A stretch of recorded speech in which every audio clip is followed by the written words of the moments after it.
안녕하세요. 정리환 목사입니다. 3월 4일 말씀 묵상 함께 하겠습니다. 마태복음 16장 21절에서 28절 말씀입니다.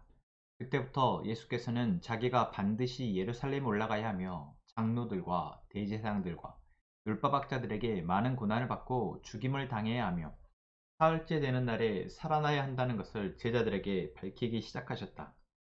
이에 베드로가 예수를 따로 붙들고 주님, 안 됩니다. 절대로 이런 일이 주님께 일어나선 안 됩니다. 하고 말하면서 예수께 대들었다.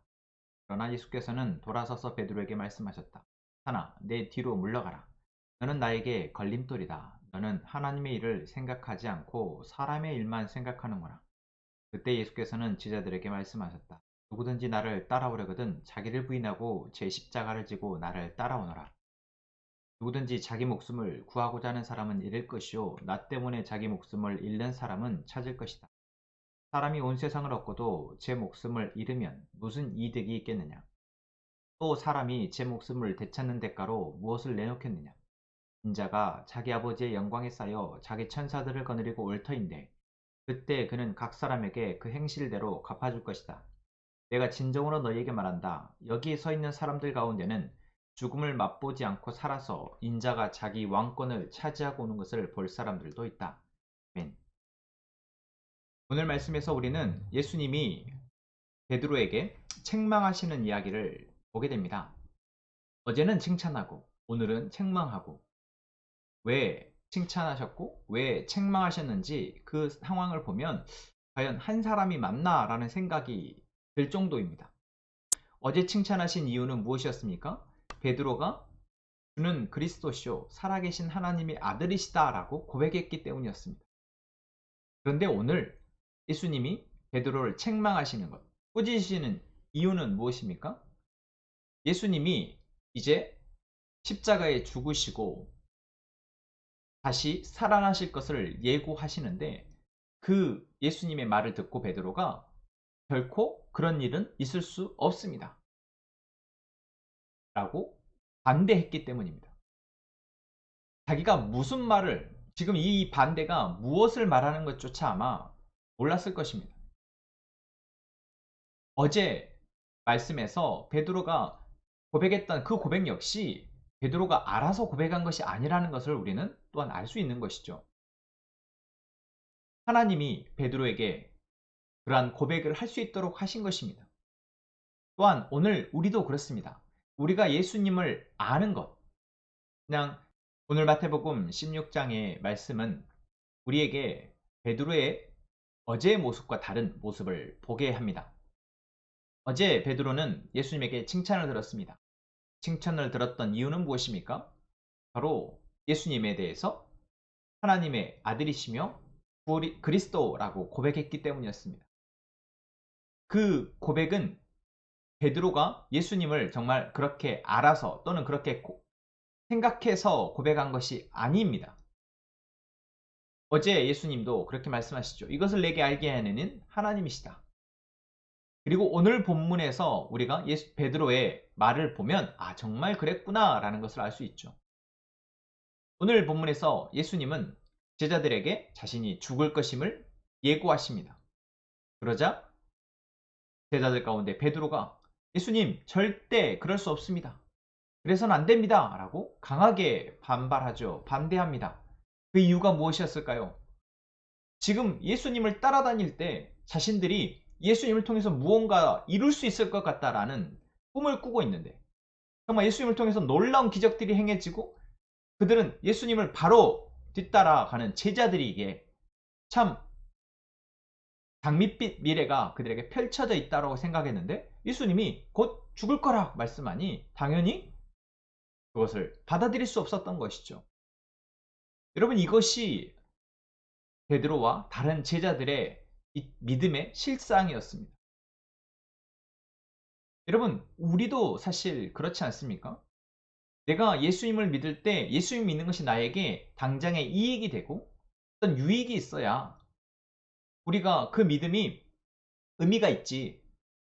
내게 보여지는 이익이나 유익이 없다라고 생각하면 우리는 예수님을 찾지 않는다라는 것이죠. 또는 예수님이 나에게 유익된다고 할 때 그 예수님이 갑자기 떠나신다고 하면 아마 우리도 베드로처럼 안 됩니다. 지금 제 문제를 해결해 주셔야지 어디 가십니까? 제 인생은 책임지셔야죠. 고 아마 붙들 겁니다. 여러분 이것이 우리의 지금 현재 믿음의 모습이라면 우리는 베드로와 같이 예수님으로부터 심한 책망을 받을 겁니다. 왜 그렇습니까? 예수님이 이 땅에 오셔서 우리에게 주시고 싶은 것은 이 땅에서의 문제 해결 정도가 아니기 때문에 그렇습니다. 예수님이 오늘 말씀하십니다.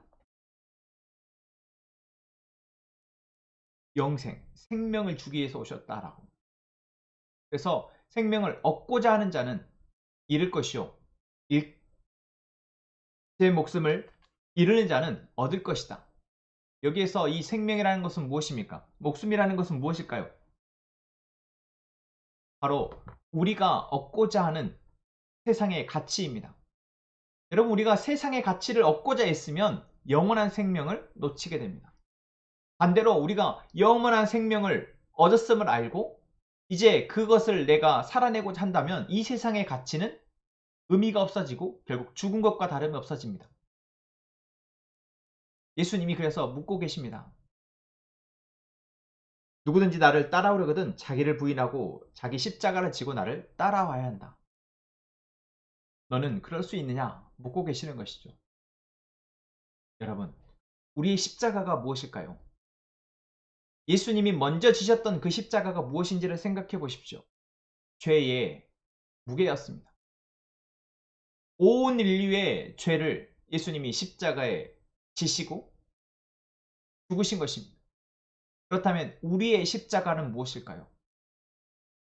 지금 내가 감당해야 될 죄의 문제와 또한 나와 함께 살아가는 이 세상 가운데 죄로 인해서 연약한 우리들의 모습 가운데 우리는 그것들을 발견하고 이제 그것을 위해서 십자가에 지고 우리는 예수님을 따라가는 것입니다.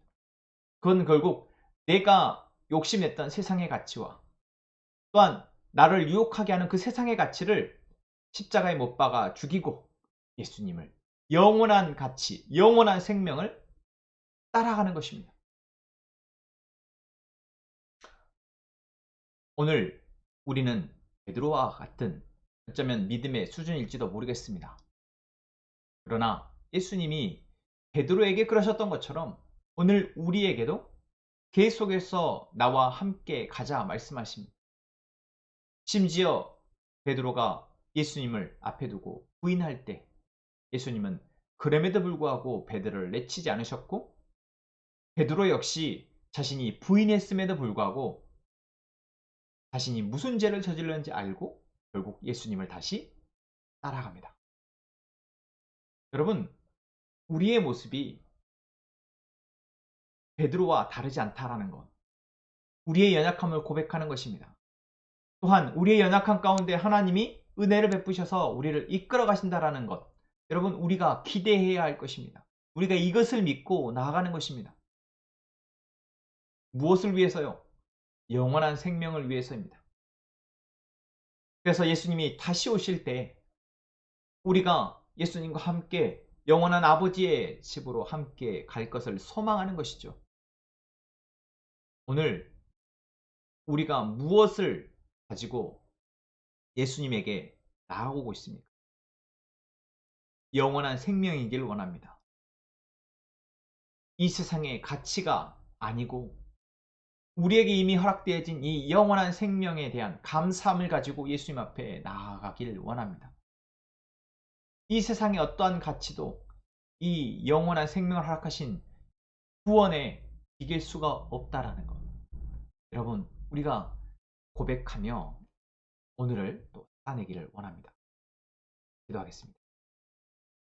하나님, 오늘 우리가 무엇을 지고 주님을 따르고 있는지 보게 하시니 감사합니다. 혹여 십자가를 지기보다 세상의 것을 따르고 있진 않았는지, 그 세상의 것을 쥐고 예수님 앞에 나와 이것을 달라라고 요청하고 있진 않았는지, 이것을 놓을 수 없다 투쟁하고는 있진 않았는지, 이 시간 다시 한번 반성합니다. 주님, 이제는 우리가 세상의 것, 세상의 가치를 따르지 않고 그것을 내려놓고 우리의 십자가를 지고 예수님을 따르게 하옵소서. 우리의 허락되진 영원한 생명, 영원한 하나님의 나라를 소망하며 다시 오실 주님을 기다리며 그렇게 예수님을 따라 살아가게 하여 우리 함께 행복한 선한목자교회 모든 성도들이 살아가게 하여 주옵소서. 또한 우리가 그리스도의 사랑으로 하나 되기를 힘쓰는 교회 되게 하시고 그렇게 우리 안에 사랑의 열매들을 맺어져 그 사랑의 열매가 우리의 이웃을 또한 섬기는데 나아가게 하여 주옵소서. 예수님의 이름으로 기도합니다.